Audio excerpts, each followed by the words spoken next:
Hola, soy Pablo del equipo de OnClub. Hoy queríamos hablarles un poquito de la diferencia y que quede un poquito más claro la diferencia entre estirar y flexibilidad. ¿Sí?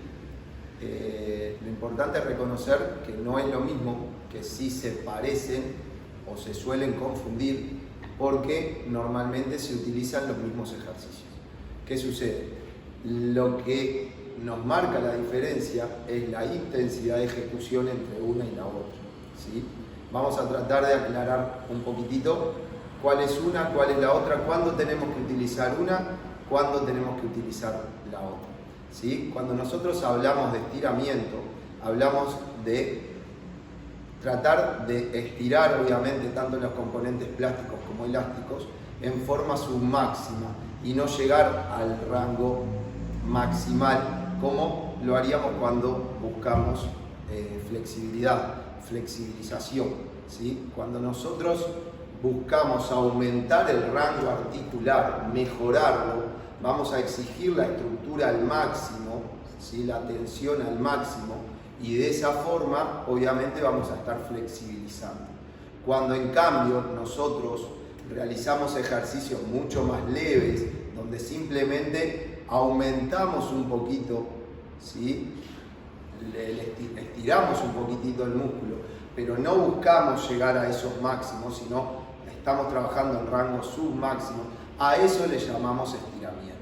¿Sí? Puede ser pasivo o activo. ¿Sí? Cuando el estiramiento es pasivo, obviamente tenemos que estar utilizando o la gravedad o un compañero, un asistente que nos lleve a aumentar ese rango.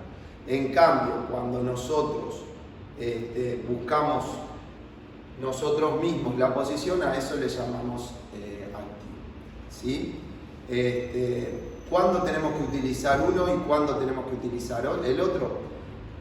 Obviamente el estiramiento, que es submáximo, recordemos, lo podemos utilizar en las entradas en calor, lo utilizamos normalmente en la vuelta a la calma, en el final del entrenamiento, para volver la musculatura a un tamaño normal, adecuado. No es lo mismo con la flexibilización, ¿sí? La flexibilización no la utilizamos en el calentamiento, no la utilizamos al finalizar la sesión. ¿Estamos?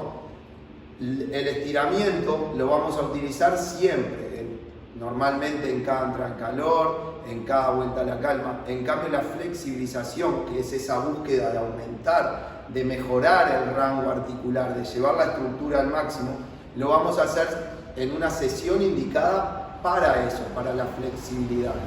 ¿Sí? Y lo vamos a hacer, por ejemplo, 1 o 2 veces por semana, pero lejos obviamente del momento de entrenamiento. Por ejemplo, no podemos realizar una sesión de flexibilidad después de haber hecho fuerza, porque aumentaríamos obviamente el riesgo de lesión. No podemos utilizarla tampoco antes de hacer una sesión de fuerza, porque también estaríamos arriesgando a lastimarnos. En cambio, el estiramiento sí podríamos tranquilamente utilizarlo en cualquier momento. Ahora les voy a mostrar algunos ejercicios de estiramiento que no nos pueden faltar en el running, tanto de cadena anterior como de cadena posterior. ¿Sí?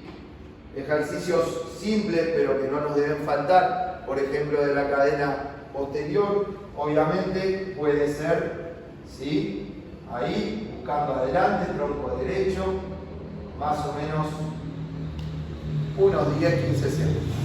¿Estamos? Necesariamente de la cadena posterior tenemos que trabajar el sólido, totalmente apoyado en pie, sobre todo el talón es muy importante, rodilla por delante de la punta del pie, lo más adelante que podamos, gemelos, que obviamente es muy importante, todo el pie apoyado, ¿sí? Glúteo,